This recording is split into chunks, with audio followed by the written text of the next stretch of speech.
étrangers qui vivaient parmi nous. Au seuil du Nouvel An, je suis heureux de m'adresser à vous pour vous présenter mes vœux.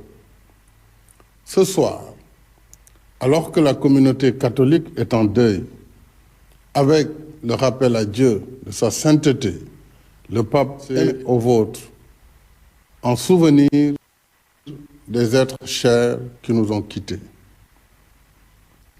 Je prie avec vous pour qu'ils reposent en paix. À nos malades, j'exprime ma compassion et mes souhaits de prompt rétablissement. L'année 2022 s'achève comme elle a commencé.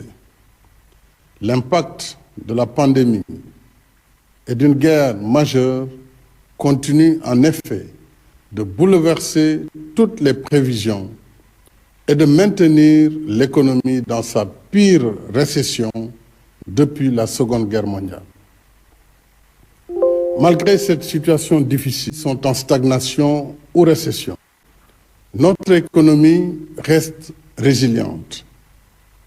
Le classement de World Economics, qui fait autorité en matière de données statistiques, reconnaît en effet le Sénégal comme pays à la croissance la plus régulière sur la décennie 2011-2021. Cette année, notre déficit budgétaire s'est rétréci. Notre taux de croissance, établi à 4,8%, devrait atteindre un niveau sans précédent de 10% en 2023, avec le début d'exploitation de nos ressources pétrolières et gazières. Nos recettes intérieures ont augmenté de 23% au cours de l'année 2022, grâce à la bonne performance de nos régies financières, qui ont réussi un taux de recouvrement plus que satisfaisant de 90% par rapport à l'objectif fixé. Ces efforts nous ont donné plus d'autonomie budgétaire en permettant de couvrir 85% des dépenses publiques internes de l'État. Dans le même esprit de bonne gouvernance des affaires publiques, l'exploitation du rapport de la Cour des comptes sur la gestion financière de la pandémie Covid-19 suivra son cours conformément aux dispositions légales et réglementaires.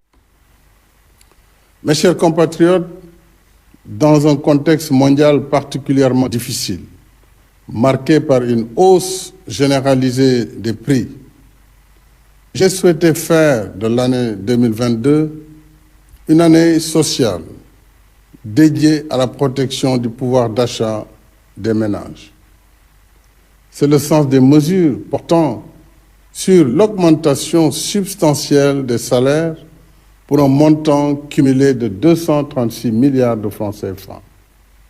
La subvention des prix du carburant, du gaz et des denrées de première nécessité pour plus de 750 milliards. La renonciation par l'État de 157 milliards de recettes fiscales sur des produits importés comme le riz, le blé, le maïs, le sucre et l'huile, afin d'éviter le consommateur.